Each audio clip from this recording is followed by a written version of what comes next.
ምዕራፍ 15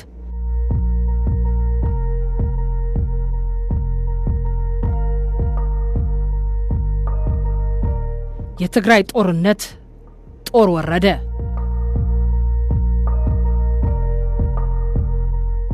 ጦርነቱ የሚጀመረው ሰኞ ነው ወይስ ሐሙስ፣ ጧት ነው ወይስ ሌሊት የሚለውን መገመት ብቻ ነበር የከበደው። ጦርነቱ እንደሚጀመር ግን ቅንጣት ያህል ጥርጣሬ አልነበረኝም። በዋዜማው ሰሞን የኤርትራው ፕሬዝዳንት በቢሾፍቱ በሚገኘው የአየር ኃይል ዋና ማዘዣ ጣቢያ ተገኝተው ጉብኝት ማድረጋቸውም በዜና ተከታትያለሁ። የመጀመሪያው ጥይት እንዴት፣ ከየት አቅጣጫ፣ በማን እንደሚተኮስ በመጠበቅ ላይ ሳለው ጥቅምት 24 2013 ዓ.ም ከምሽቱ 5 ሰዓት ላይ ሲል ጠቅላይ ሚኒስትሩ ድንገት በኢትዮጵያ ቴሌቪዥን ቀርበው በሰሜን እዝ ላይ ጥቃቱ መፈጸሙንና ጦርነቱ መጀመሩን በመግለጽ ክተት አወጁ። ጦርነቱ እንደሚጀመር ስጠብቅ ብቆይም በሰሜን እዝ ላይ በሚፈጸም ጥቃት ክብሪቱ ይለኮሳል ብዬ ግን አልጠበቅኩም ነበር።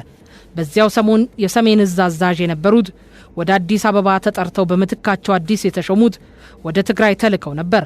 ነገር ግን የትግራይ ባለስልጣኖች ማንኛውንም ከፌዴራል መንግስት የሚመጣውን ትዕዛዝና ምደባ እንቀበልም በማለት በይፋ አሳውቀው ስለነበር አዲስ የተሾሙት ጀነራል ከመቀሌ እንዲመለሱ ተደርጓል። ከዚህ በከፋ መልኩ በትግራይ በግዳጅ ላይ የሚገኙ የመከላከያ ሰራዊት አባላት የተለያዩ እንቅስቃሴዎች በሚያካሂዱበት ጊዜ በልዩ ኃይል አባላት እንዲቆሙ እየተደረገ በተደጋጋሚ ወከባና ፍተሻ ይካሄድባቸው ነበር። ይህ የእንቅስቃሴ ገደብ ከሀገሪቱ ሕግና ስርዓት ጋር ሙሉ ለሙሉ የሚጋጭ ነበር። የክልሉ ባለስልጣናት ልዩ ኃይልን ማሰልጠን፣ ማደራጀትና ማስታጠቅ በሰፊው ከመቀጠል አልፈው በመቀሌ ስታዲየም ህዝብ በመሰብሰብ ወጣቱን ወታደራዊ ልብስ አልብሰውና ክላሽ አስይዘውና ባንዲራ አልብሰው በማሰለፍ ፕሮፓጋንዳውን በሚዲያ አጋጋሉት። ይህም አልበቃ ብሏቸው እኔ ነኝ ያለ ይሞክረኝ አይነት እንቅስቃሴያቸውም አደናቋሪና ጠባጫሪ ነበር። እንደ ቲኤምኤች ያሉና የነሱ ንብረት የሆኑ ከትግራይ ውጭ ያሉ ሚዲያዎችም ከነሱ እየተቀበሉ ምን ሊወልድ ይችላል ሳይሉ አጋጋሉት። የክልሉ መንግስት ኃላፊዎች ከፕሮፓጋንዳቸው ጎን ለጎን የሚሊሻ ኃይሉን በአዲስ መልክ የማጠናከር ስራ ማጥብቀው ሰሩ። ወደ ትግራይ የገቡት ጀነራሎች ኃይል የማደራጀትና የማሰማራት ተግባር የዕለት ተዕለት ስራቸው ሆነ። በስብሐት ነጋ አስተባባሪነትና በህወሓት ጽሕፈት ቤት ኃላፊ ተባባሪነት የተካሄደው የትግራይ ተወላጅ ከፍተኛ መኮንኖች አደረጃጀትና ስምሪት በጉልህ በሚያሳየው ጉዳይ ለትንኮሳ ሲካሄድ የነበረ ዝግጅት መሆኑ ነው። ጥቅምት 25 2013 ዓ.ም ሲነጋ ወደ ትግራይ ስልክ በመደወል ሁኔታዎችን ለማጣራት ስሞክር ሁሉም አይነት የመገናኛ አውታር መቋረጡን ተረዳው። ረፋድ ላይ ደግሞ ከጠቅላይ ሚኒስትር አብይ ስልክ ተደወለልኝ። በዚህ የስልክ ግንኙነት ወደ መከላከያ ተመልሼ ለተወሰኑ ዓመታት ሀገሬን እንዳገለግል ጥያቄ ቀረበልኝ። በጥያቄው ዙሪያ ካሰብኩና ካሰላሰልኩ በኋላ ጥሪውን ተቀብዬ በመግባት ጦርነቱ ብዙ ጉዳት ሳያስከትል የሚያጥርበትን የበኩሌን ሚና ለማበርከት ወሰንኩ። ጥሪውን እንደምቀበልም ገለጽኩላቸው። ረፋድ ላይም መንግስት እኔን ጨምሮ ለ3 በጡረታ የተገለልን ጀነራሎች ጥሪ ማቅረቡን በመገናኛ ብዙሃን ሰማው። በጠቅላይ ሚኒስትሩ ጥሪ ሲደረግልኝ ድቅን ያለብኝ አንድ ሐሳብ በእርግጥ ጦርነቱ ሰሜን እዝን በመምታት ተጀመረ የሚለውን ዜና እንደሰማው ይህ ክስተት ይዞት የሚመጣውን የጦርነት ጣጣ እያሰላሰልኩ እሺ ጥሪውን እቀበላለሁ ያልኩት በባለፈው ጦርነት የተበሳሳውንና ተፈጥሮ ስስ አድርጎ የሰጠኝን ቆዳይን ወደ አዞ ቆዳነት ቀይሬ ወደ ሁኔታው ገብቼ የምችለውን ማድረግ ቤት ውስጥ ቁጭ ብሎ ወሬ እየሰሙ ከመሳቀቅ እንደሚሻል አመዛዝኜ ነው። የአዞ ቆዳ ወይም ክሮኮዳይል ስኪን የሚለው አባባል ወትሮም ደስ ይለኝ ነበር። አባባሉም በአንድ ፈታኝ ሁኔታ ውስጥ ገብተ እንደዚህ እባላለሁ እሰደባለሁ ብለ ሳትሸማቀቅ ላመንክበት መቆም ማለት እንደሆነ አውቃለሁ። በዚህ ጦርነትም ጥሪ ሲደረግልኝ እሺ ስል በተለይ ጦርነቱ ከመጀመሩ በፊት እንደ ሰደድ እሳት ሲቀጣጠል ከነበረው ዘረኝነት፣ ብቀላና የጥላቻ ፕሮፓጋንዳ ጋር በማገናዘብ በተለይ ከትግራይ ተወላጁ ቆዳን የሚበሳ ወቀሳ፣ ስድብና ማጥላላት እንደሚደርስብኝ ተግባሬን እያየም እንደማይምረኝና ትግራዋይ ሆኖ እንዴት ከኛ ተለይቶ ይታያል በሚልና ለሌላም ዘርም ሊያደናቅፈን ይችላል በሚል በቀለኛነት በግራም በቀኝም ሊቧጭሩኝ እንደሚችሉ ገነዘብ ስለነበር አሁን ነው እንግዲህ ያዞ ቆዳ መልበስ የሚያስፈልገው የሚል አስተሳሰብ ያዝኩት። በተግባርም ፈትኛለሁ። እንዲያውም ትግራይ ከሄድኩና ኤርትራም ጠቅልላ መግባቷን ካወቅኩ በኋላ እንኳን እሺ ያልኩና ትግራይ መጣውኝ ኤርትራም ተጨምራበት በግራም በቀኝም ቆዳዬን ለመብላት ሁሉም ይረባረባል። እኔም የበለጠ ቆዳዬ በቃላት ሩምታ እንዳይበሳሳ አባባሉን አጠናክሬ በመያዝ መቀጠል ብቻ ነው ያለብኝ የሚል እምነቴ የበለጠ ከብረት የጠነከረ ሆነ። በዚህ ላይም በጦርነቱስ የንጹሃን ህይወት እየተቀጠፈ አይደለም እንዴ የሚለውን ጨመርኩበትና ስለኔ የሚባለውን የሚያዳምጥ ጆሮ አልነበረኝም። ይልቁንም ከችግር ለመውጣት በሐሳብ ማመንን እናስቀድም፣ ላመንበት ሐሳብ መቆም ፈታኝ ሁኔታ ውስጥ የሚያስገባን ከመሰለን ቆዳችን ወደ አዞ ቆዳ ቀይረን ለእምነታችን እንኑር እንቁም ብዬ መክራለሁ። በሁለት ተፋላሚ ኃይሎች መካከል ሆነ መስራት አይቻልም የሚለውን በጣም የተሳሳተ አባባልም ተመልሰን ደጋግመን ልንፈትሸው ይገባል። በተፋላሚዎቹ መካከል ያለውን ክፍተት ተጠቅመህ ለመስራትና ጦርነት ይቁም ለማለት ወሳኙ ነገር በተፋላሚዎቹ መሃል ያለው ክፍተት የመጥበብና የመስፋት ጉዳይ ብቻ ነው። ክፍተቱ ጨርሶ ሊኖር አይችልም። በመንግስትና በትግራይ ተዋጊዎች መካከል ጭራሽ አልነበረም የሚል አስተሳሰብ እንድንይዝ የሚያደርገን መጥፎ ታሪካችን ነው።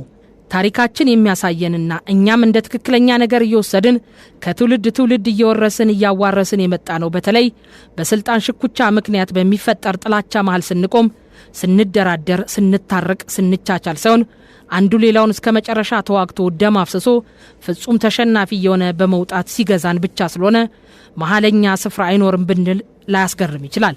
ግን አንዱ ባዙሪት ከቶን እየኖረ ያለ አደገኛ አስተሳሰብና እምነት ስለሆነ ቢያንስ ልንፈትሸው የሚገባ ነው።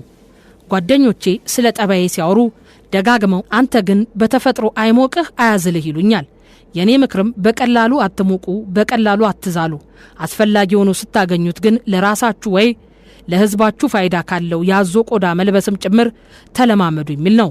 ስለ ሁኔታው ዝርዝር መረጃ ለማግኘት በመፈለግ በወቅቱ የትግራይ ብልጽግና ፓርቲ አስተባባሪ ከነበሩት ዶክተር አብርሃም በላይ ጋር ተገናኘው።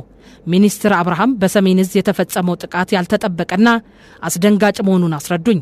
ጥቃቱ ከውጭ በትግራይ ልዩ ኃይል ከውስጥ ደግሞ መንግስትን ተቃውሞ ከትግራይ ባለስልጣኖች ጋር ህብረት በፈጠሩ የመከላከያ አባላት እንደተፈጸመ ገለጹልኝ።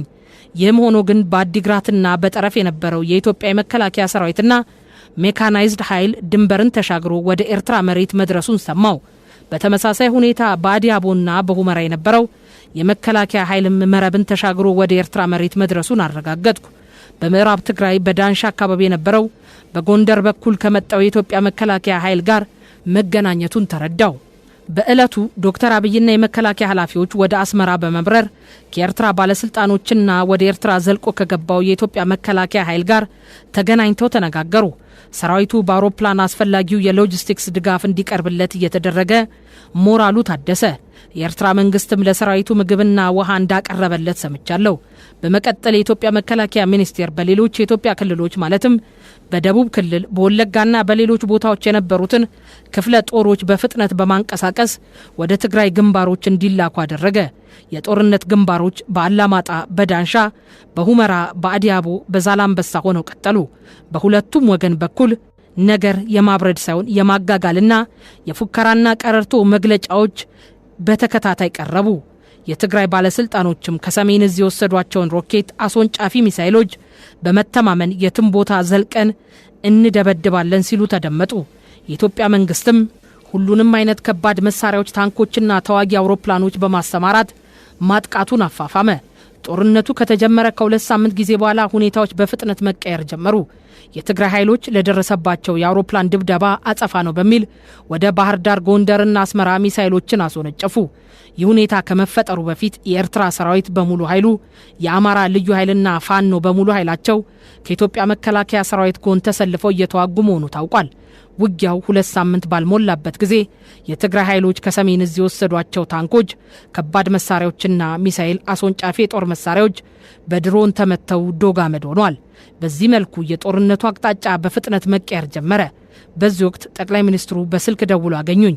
እሳቸው ሰራዊቱ ወደ መቀሌ ለመግባት ስለተቃረበ ቀጣይ እርምጃ ለመውሰድ ምን መደረግ እንዳለበት ሐሳብ ጠየቁኝ። በመቀጠልም በጉዳዩ ላይ ከጀነራል ብርሃኑ ጁላ ጋር እንድነጋገርበት መመሪያ ሰጡኝ። ወደ መከላከያ ሚኒስቴር ጠቅላይ መምሪያ በመሄድ ከጀነራል ብርሃኑ ጁላ ጋር ተገናኘው። ጦርነቱ ከጀመረ ወዲህ ከጀነራል ብርሃኑ ጁላ ጋር የተገናኘ ነው ለመጀመሪያ ጊዜ ነበር። እንደተገናኘን እውነት የመከላከያ ኃይሎች መቀሌ ለመግባት ተቃርበዋል የሚል ጥያቄ ያቀረብኩ። ጀነራሉም አሁን እውነት ነው፣ እርግጥ ነው፣ ለኛም ቢሆን ገርሞናል በማለት መለሱልኝ። በመቀጠልም በሰሜን ዕዝ ጥቃት እንደተፈጸመ በየፊናው ወደ ኤርትራ ያፈገፈገውን ሰራዊት በፍጥነት በማግኘት በአመራርና በሎጂስቲክስ እንዲጠናከር መደረጉን ገለጹልኝ። ኤርትራ ድረስ በመጓዝ ሰራዊቱ በአዲስ መልክ እንዲደራጅ ከተደረገ በኋላ በቀሪው የኢትዮጵያ ክፍል የነበረውን የመከላከያ ኃይል በማንቀሳቀስ በብዙ አቅጣጫዎች የጸረ ማጥቃት እርምጃ መውሰዱን አስረዱኝ። በሚያስገርም ፍጥነት በሁሉም አቅጣጫ በመዋጋት ወደፊት መገስገስ መቻሉን ገለጹልኝ። የሚሉኝን እየሰማው ታዲያ ልዩ ኃይል በሚል እዚህ ግባ የማይባል አቅም ይዘው ይሸነፋሉ እንጂ ምን ማድረግ ይችላሉ? ይህ ሁኔታ የትግራይን ሕዝብ በምን ሁኔታ ላይ ሊያስቀምጠው ነው የሚል ሐሳብ ውስጤን እየረበሸው ነው። በዚህ መሰረት ከሁመራ ወደ ኤርትራ አፈግፍጎ የነበረው የሰራዊቱ አካል በዳንሻ ከነበረው ኃይል ጋር ተቀናጅቶ እንዲሁም ከወለጋ የሄደው ሽሬን፣ አክሱምን፣ አድዋን ከዚያም ሐውዜንን ማለፉን ነገሩኝ። ከዛላምበሳ አቅጣጫ የተነሳውም አጉላ ደረሰ። በራያ የተንቀሳቀሰውም አዲ ጉዶምን ከጀርባው አድርጎ መቀሌ መዳረሻ መመሸጉን አብራሩልኝ። አሁን ቀሪው ተግባር መቀሌ መግባት መሆኑን ከነገሩኝ በኋላ ይህ ጉዳይ እጅግ አሳዛኝና ለትግራይ ሕዝብ የማይገባው መሆኑን በጥልቅ ሐዘን ገለጹልኝ። በመጨረሻም ሁሉም ኃይላችን መቀሌን ከቦ በተጠንቀቅ ትዕዛዝ በመጠባበቅ ስለሚገኝ መቀሌን ለመቆጣጠር የሚያስችል ሙያዊ ሐሳብ ከኔ እንደሚፈለግ ጠየቁኝ።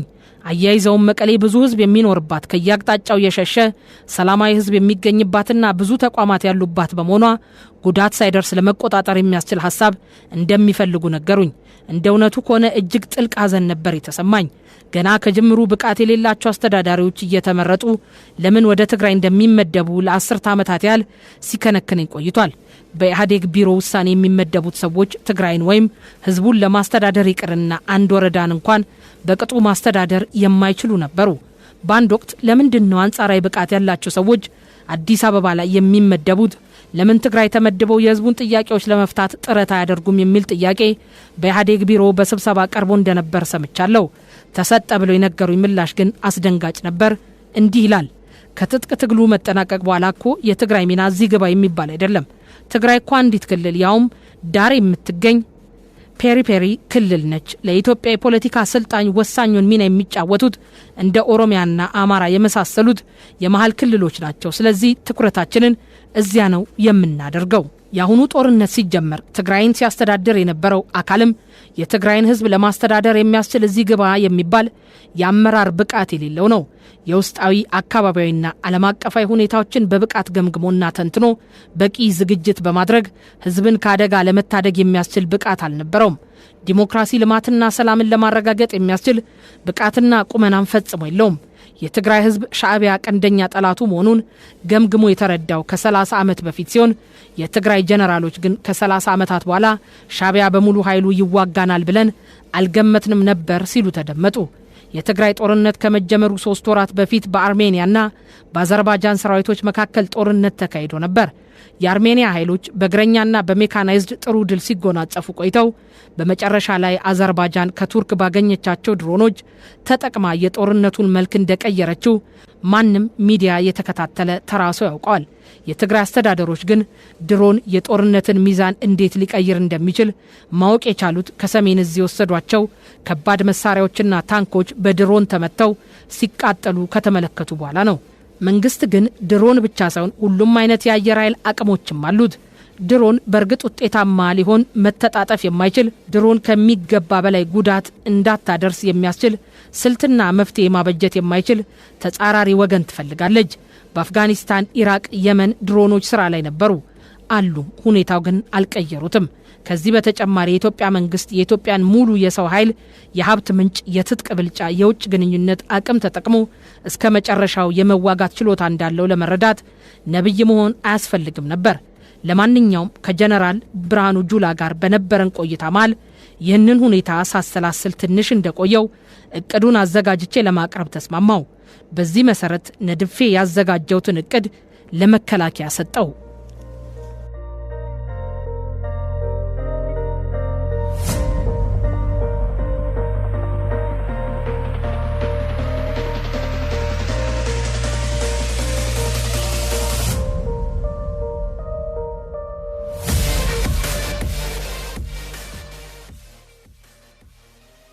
የነደፍኩት እቅድ የሚከተለውን ይዘት ያጠቃለለ ነበር።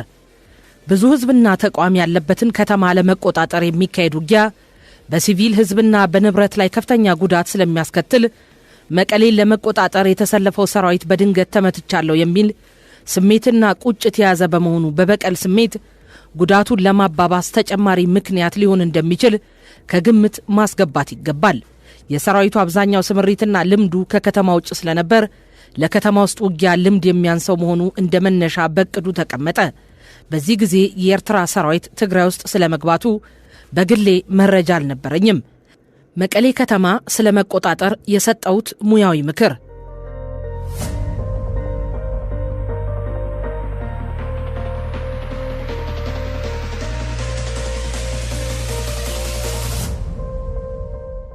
መቀሌ በቀለበት ስር እንዳትገባ ማድረግ። ስለዚህ የመቀሌ ምዕራብ አቅጣጫ ማለትም ከሀገረ ሰላም እስከ ግጀት ሳምረ ድረስ ክፍት እንዲሆን ማድረግ።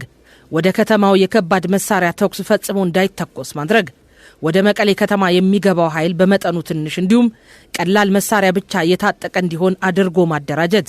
ወደ መቀሌ የሚገባው ኃይል በሲቪል ህብረተሰብ በተቋምና በንብረት ላይ ጉዳት ካደረሰ ተመጣጣኝ እርምጃ እንደሚወሰድበት በግልጽ እንዲነገረው ማድረግ። መቀሌን የመቆጣጠር ስምሪት በአንድ ጀነራል ብቻ እንዲመራ ማድረግ። በዚህም በሲቪልና በንብረት ለሚደርሰው ጉዳት ኃላፊነቱን እንዲወስድ ማስቻል። እነዚህን ነጥቦች ያካተተውን እቅድ አዘጋጅቼ እንዳስረከብኩ ጠቅላይ ኤታማዦር ሹሙ ሙሉ ለሙሉ ተስማሙ። ክፍት በተውኩት የጀነራል ስም ላይ ራሳቸው ጀነራል አበባው ታደሰን መደቡ። በዚህ መሰረት በተዘጋጀው እቅድ መቀሌን የመቆጣጠር ኦፕሬሽን ተካሄደ። ሁሉም በእቅዱ መሰረት ነበር የተፈጸመው። እንደታሰበው የህወሓት ኃላፊዎችና ጭፍራዎቻቸው ከመቀሌ ጀምሮ እስከ ወርኢ ግጥም ብሎ ሰንሰለት የሰራውን የመኪኖች ኮንቮይ አስከትለው ህዳር 19 2013 ዓ.ም መቀሌን ለቀው ወጡ። የመቀሌ ህዝብም በሁለት ቦታ በድሮንና በመድፍ ተኩስ ከደረሰበት አደጋ ውጭ ሌላ ተጨማሪ የህይወት የአካል የንብረት ውድመት ሳይደርስበት ሰራዊቱ ወደ መቀሌ ገባ። ይህም የሆነው ሐሳቤን መከላከያና መንግስት ስለተቀበሉት ነው። ያ ሳይሆን ቀርቶ ተፈጥሮ በነበረው ድንጋጤና ቁጭት በዚህ አንሄድም ከበን ነው የምንቀጠቀጣቸው ቢሉ የሚያስገድዳቸው አልነበረም። ለማንኛውም ቢያንስ ግን የመቀሌ ከተማ ህዝብና ንብረት ተርፏል። መቀሌ ከተማን ስለመቆጣጠር ወታደራዊ እቅድ ጉዳይ ከከተማ ውጊያ ጋር በተያያዘ አማራጮች እንዳሉ በተለይም ለወታደራዊ ጠበብቶችና ሊቃውንት በጣም ግልጽ ነው። የኔ ህዝብና ንብረት ሳይጎዳ ከተማውን እንቆጣጠር የሚለው ምክር ጥቅሙ ብዙ ነው። ለምሳሌ መቀሌ ከተማን መግቢያ መውጫ በማሳጣት ከቦ ከመቀጥቀጥና በመቀጣቀጥ የተኩስ ልውውጦች እያከናወነን ብንውል ሲቪሉን እናስጨርሰው ነበር። በአፍሪካ ስሌት በዚህ መልኩ በሚደረጉ የከተማ ውጊያዎች አንድ ወታደር ከሞተ ወይም ከቆሰለ በአማካይ ቢያንስ 12 ሲቪሎች ይሞታሉ ወይም ይቆስላሉ። የተኩስ ልውውጥ ሰዓታትና ቀናት በጨመሩ ቁጥር በተለይ የሲቪሉ ሞትና መቁሰል ቁጥሩ እያሻቀበ ይሄዳል። መቀሌን ከበው እየቀጠቀጡ እዚያ የነበረን የትግራይ ታጣቂ ገድሎ አቁስሎና ማርኮ ለመጨረስ እያንዳንዳቸው 4000 ተዋጊዎች ያሏቸው 10 እግረኛ ክፍለ ጦሮች ይዘው በጠቅላላው 40,000 ወታደር ቢያሳትፉ ከዚህ ቁጥር 1,000 ወታደር የመቁሰልና የመሞት አደጋ ቢያጋጥመው ከሲቪሎች ብቻ ታጣቂን ሳይጨምር ቢያንስ 15,000 ሰው ወዲያው በግጭቱ ይሞታል፣ ይቆስላል ማለት ነው። በሌላ መልኩ ደግሞ በዚህ ላይ በአየር በከባድ መሳሪያ በተኩስ በሚያያዝ ቃጠሎ ወዘተ ሊወድም የሚችል ንብረት በመጨመር ማሰብ ያስፈልጋል። ይህ ብቻ አይደለም። ይህ እኔ አዲስ አበባ ሆኜ የኤርትራን ሰራዊት መግባት ሳላውቅ የሰራሁት ስሌት ነው። ከዚህ በተጨማሪም የኢትዮጵያ ሰራዊት የተፈጠረበት ተከዳው ሳላስበው ተመታው የሚል ንዴት ሲጨመርበት ስሌቱ እስካሁን ከሚታወቀው በላይ እጥፍ የማሻቀቡ እድል ሰፊ ሊሆን ይችላል። ታዲያ የመቀሌ ከተማና ህዝቧ እድል ከአሌፖና ከደማስቆ ከካቡል ከትሪፖሊ በባሰ መውደም ነበር እንጂ ሌላ ምን ውጤት ሊታይ ይችል ነበር? 40,000 ወታደር ለመግደልና ራሱን ለመከላከል እያለ እያንዳንዱ ቢያንስ 100 ጥይት ቢተኩስ 40,000 በ100 በድምር 4 ሚሊዮን ጥይት ይተኮሳል።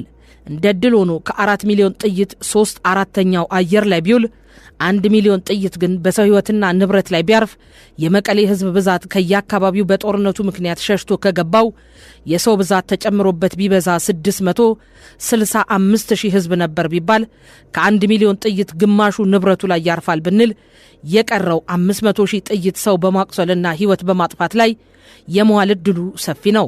ከዚህ በላይ አንባቢ ልብ ሊለው የሚገባው ቀደም ብዬ ያስቀመጥኩት የወታደር ቁጥርና ተተኳሽ የኢትዮጵያ ወታደር ብቻ ነው፣ የኤርትራን አይጨምርም። በግሌም የኤርትራ ሰራዊትም መቀሌ በራፍ ላይ መድረሱን አላውቅም ነበር። በኋላ እንደተረዳሁት የኤርትራ መንግስትም መቀሌ ከተማ አብረን ካልገባም ብሎ ሲተናነቅ እንደነበርና አይሆንም አትገባም እንደተባለ ነው። ታዲያ መቀሌ ከተማና ህዝቧ ሻዕቢያም ተጨምሮባት ተከባ ብትቀጠቀጥ ኖሮ በተኩስ መጥፋታቸው ከሚታወቁት ከተሞች የባሰች ያለመሆን እድሏ ምን ያህል እንደነበረ ነብይ ነን የሚሉ እስከሚነግሩን መጠበቅ ነው። የኔን ሙያዊ ምክር መንግስትም ተቀብሎ ተግባራዊ በማድረጉ የተገኘውን ውጤት በማየት መገንዘቡ ቀላል ሆኖ ሳለ እኔ እያደር የሚቆጨኝ ሌሎቹ የትግራይ ከተሞችና ገጠሮች እንደ መቀሌ ለመትረፍ እድል ያለማግኘታቸው ነው። በርግጥ ያዳንኩት ህዝብ እንኳ ተረፈና አሁን አውቆም ሆነ ሳያውቅ ቁጭ ብሎ እኔን መተቸት ምሳውም ራቱም ሆነ።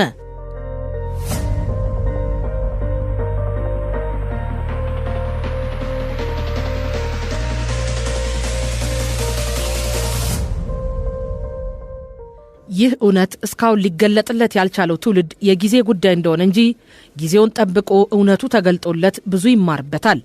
የትግራይ ኃይሎችና አመራሮች መቀሌን ለቀው ሲወጡ መጀመሪያ በትግራይ ውስጥ በነበሩት የግልና የመንግስት ባንኮች የነበረ ጥሬ ገንዘብ በሙሉ ወደ መቀሌ ተሰባስቦ በማረት ስር በሚገኘው የገንዘብ መሰብሰቢያ አካውንት በሳጥኖች ታሽጎ እንዲሰበሰብ ተደረገ።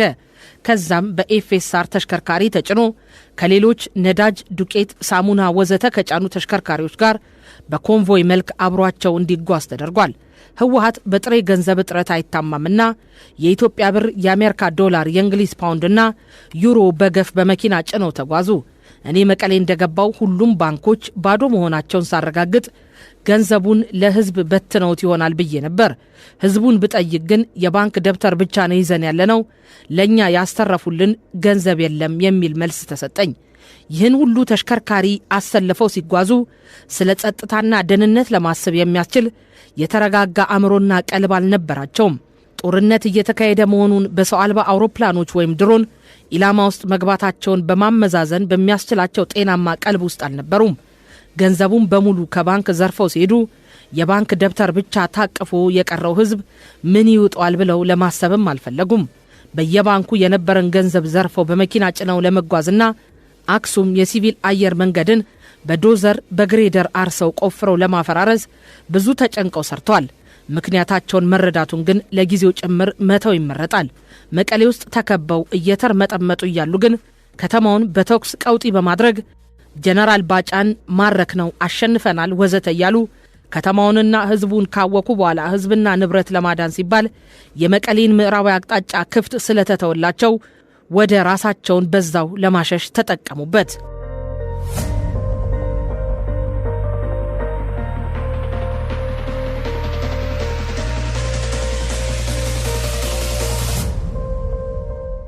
የኤርትራ ሰራዊት የፈጸመው አሰቃቂ ግፍና ዝርፊያ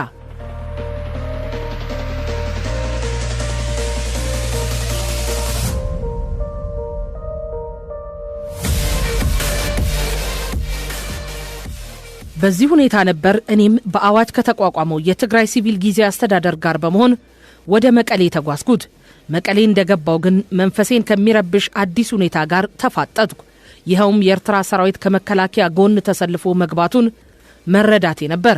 የሻዕቢያን ጸረ ህዝብ ባህሪና ተግባራትን አብጠርጥሮ ለሚያውቅ ለንደኔ አይነት ታጋይ ይህ መርዶ ቁጣና ሐዘን ብቻ ሳይሆን ውስጤን የሚረብሽ የሞራል ስብራትን ማስከተለብኝ። ትግራዋይ ሆኖ ወይ መስሎ ህዝቡን ወደ እንደዚህ አይነት ሁኔታ ለማስገባት የሚሰራ ፍጥረት ትክክለኛ መጠሪያ ስሙ ሊገባኝ አልቻለም። ከጥቂት ጊዜ በኋላ ወደ አዲስ አበባ ተጠርቼ የኮማንድ ፖስቱን ስራ ከጀነራል አበባው ተረክቤ እንድሰራ መመደቤ ተነገረኝ። ጀነራል አበባው በወታደራዊ ዘመቻውን ይመራል። ዶክተር ሙሉ ነጋ ሲቪል አስተዳደሩን ያስተባብራል። የኔ ሚና በሁለቱም አካላት ክፍተት እንዳይፈጠር ህዝብ ላይ ትኩረት ያደረገ ስራ በመስራት ማገዝ ነበር። በዚህ ጉዳይ ላይ ቀደም ሲል ከዶክተር አብይ ጋር በግልጽ ተነጋግሬያለሁ።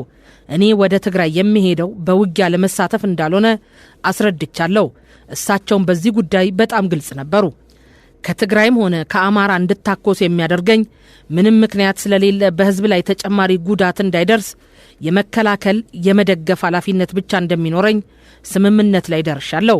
በዚህ ስምምነት መሰረትም የህዝብ ህይወት አካልና ንብረት ጉዳት እንዳይደርስበት የእርዳታ እህልና መድኃኒት በአግባቡ እንዲዳረስ ሰውም ህይወቱን ከጦርነት አደጋ እየተከላከለ እንዲቀጥል እቅድ አውጥቼ እንቀሳቀስ ጀመር። በሂደትና ኃላፊነቱን እንደተረከብኩ በኢትዮጵያ የሚኖሩ የውጭ ሀገር አምባሳደሮች፣ ዓለም አቀፍ ለጋሽ ድርጅቶች ተጣሪዎችና ዓለም አቀፍ ጋዜጠኞች በተገኙበት ስብሰባ ተገኝቼ መግለጫና ማብራሪያ ሰጥቻለሁ። በመግለጫዬ ለህዝቡ እርዳታ እንዲያደርጉ አሳሰብኩ። የተባበሩት መንግስታት የሰላም አስከባሪ ኃይል ዋና አዛዥ በመሆን በአብዬ ግዛትና በደቡብ ሱዳን በሰራውበት ወቅት እርዳታና መድኃኒት በአውሮፕላን ከሰማይ በማራገፍ እንዴት ህዝቡን እንደረዳን ተሞክሮ ይነገርኳቸው። በዚህ መሰረት በአውሮፕላን ጭምር ከሰማይ እርዳታ በማራገፍ ህዝቡን እንዲታደጉት ተማጸንኩ። በእርዳታ ስርጭት ላይ የኤርትራ ሰራዊት እየፈጠረ ያለውን እንቅፋትም ነገርኳቸው። በዚህ አጋጣሚ የኤርትራ ሰራዊት ወደ ትግራይ ገብቶ በጦርነቱ እየተሳተፈ መሆኑን ይፋዊ መግለጫ የሰጠ የመጀመሪያው አካል ሆንኩኝ። ከዚሁ ጋር አያይዤ እየተካሄደ ያለው ጦርነት ቆሻሻ ጦርነት ወይም ደርቲ ዋር መሆኑን በይፋ ተናገርኩ። ምክንያቱም የጦርነቱ አካሄድ ብቻ ሳይሆን ገና ሲጀመር ከጥፋት ሌላ እርባና የሌለው ቆሻሻ ነበርና በርስ በርስ ጦርነት ጊዜ የሚካሄደው ጥቃት የሲቪሎችን ህይወት፣ አካል፣ ንብረትና መሰረተ ልማት አደጋ ላይ የሚጥል ሲሆን ነው ቆሻሻ ጦርነት የሚሆነው። ምንም እንኳን ንጹህ የሚባል ጦርነት ባይኖርም ማንኛውንም ሲቪል ህዝብ፣ የሲቪል መሰረተ ልማት ሀብትና ንብረት፣ ዱርና እንስሳት ማንንም ሳይለይ በጅምላ የሚያወድም ጦርነት ግን ቆሻሻ ጦርነት ነው። በትግራይ የተካሄደው ጦርነት ይበልጥ ቆሻሻና አስቀያሚ ያደረገው ደግሞ የኤርትራ ሰራዊትና የአማራ ኃይሎች ተግባር ነው። የኤርትራ ሰራዊት ድንበር ጥሰው ወደ ግዛት የገቡትን የኢትዮጵያ መከላከያ ሰራዊት አባላትን ከተቀበለ በኋላ ከኢትዮጵያ መንግስት የተላከውን ትጥቅና ስንቅ ሰጥቶ ውጊያው ሲጀመር እየተከተለ ነው ትግራይ የገባው። መከላከያ ተዋክቶ የረገጠውና ያለፈበት መንገድ ለኤርትራ ሰራዊት ህጋዊ ኢላማ ወይም ሌጂቲሜት ታርጌት ተደርጎ ነበር የተወሰደው። እንደሚታወቀው ለ6 ወራት የሚቆይ የኮማንድ ፖስት እንዲቋቋም የተወሰነው በፌዴሬሽን ምክር ቤት ነው። ኮማንድ ፖስቱ ለ4 ወራት ያህል በጀነራል አበባው ሲመራ ከቆየ በኋላ የሥራ ዘመኑ ሊፈጸም 2 ወራት ሲቀረው እኔ እንድረከብ ተደረገ። ዋናው ስራና ኃላፊነትም ከጊዜያዊ መስተዳደሩ ከፖሊስና በአካባቢው ከነበሩ የመከላከያ ከፍተኛ ኃላፊዎች ጋር አብሮ መስራት ነው።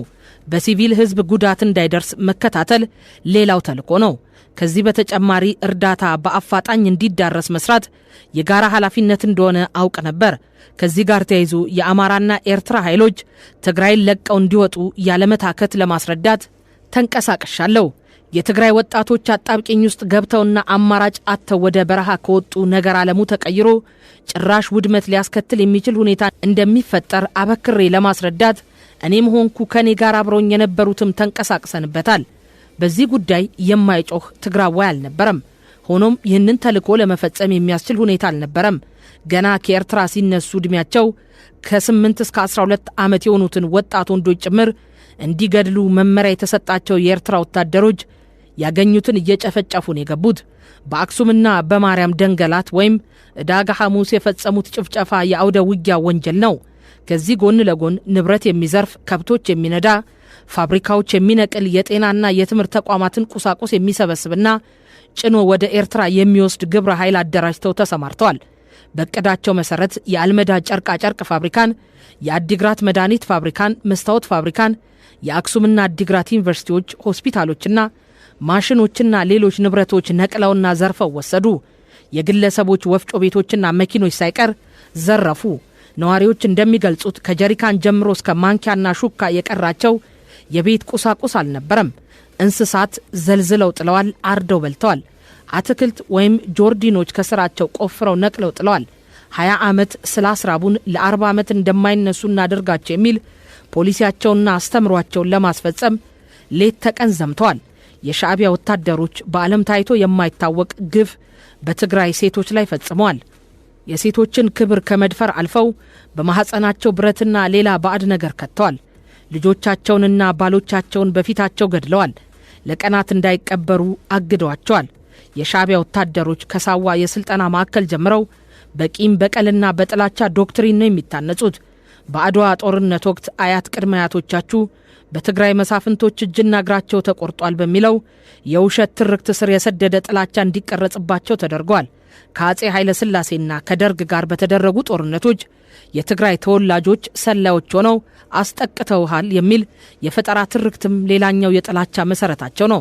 በኢህአዴግ ዘመን የተካሄደው የኢትዮ ኤርትራ ጦርነትና ለ20 ዓመታት በቀጠለው የቀዝቃዛ ጦርነት የኤርትራ ሕዝብ በኢኮኖሚ እንዲላሽቅ የተደረገው በትግራዮችና በወያኔ ነው የሚለው የውሸት ትርክት ለኤርትራ ወታደሮች ጭካኔ ተጨማሪ ምክንያት ሆኗቸዋል።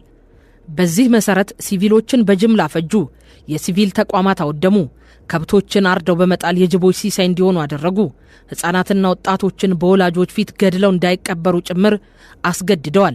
ሁሉንም እህልና አትክልት አውድመዋል፣ አቃጥለዋል። ፍሬ ለማፍራት 7 ዓመታት የሚወስደውን የማንጎ ተክል ሆነ ብለው ከስር ነቅለው አጥፍተዋል። ቅርሶችን ዘርፈዋል፣ የተረፉትን አውድመዋል። ትምህርት ቤቶችና ክሊኒኮችን ዘርፈው ሲያወድሙ ማህደሮችን ጭምር ሆን ብለው አቃጥለዋል። በመካከል ለእርዳታ የሚንቀሳቀስ የእርዳታ ተሽከርካሪ ላይ መንገድ ዘግተው የቻሉትን አደናቅፈዋል፣ እርዳታ ዘርፈዋል፣ ሰርቀዋል። በ1977 የትግራይ ሕዝብ በባርካ አድርጎ ወደ ሱዳን እንዳያልፍ በመከልከል ጥፋት እንደፈረዱበት ሁሉ በዚህ ጦርነትም ሕዝቡን ለመበቀል ትግራይ ውስጥ የገቡ ኤርትራውያን ሁሉ ሲኦልን የሚያስንቅ ሥራ ሰርተዋል። ሐቁ ይህ ነው። ኤርትራውያን አዲግራት ሆነው ወደ ህንትጮ አድዋ የሚንቀሳቀስ እርዳታ እንዳያልፍ ኬላ አድርገው ሲከለክሉን ነበር። ለፍራንስ 24 በስልክ የነገርኳቸውና ጉዳዩም የተስተጋባው ብቻ ኤርትራውያን ኬላ አድርገው ሊያስተዳድሩንም ቋምጠው ነበር።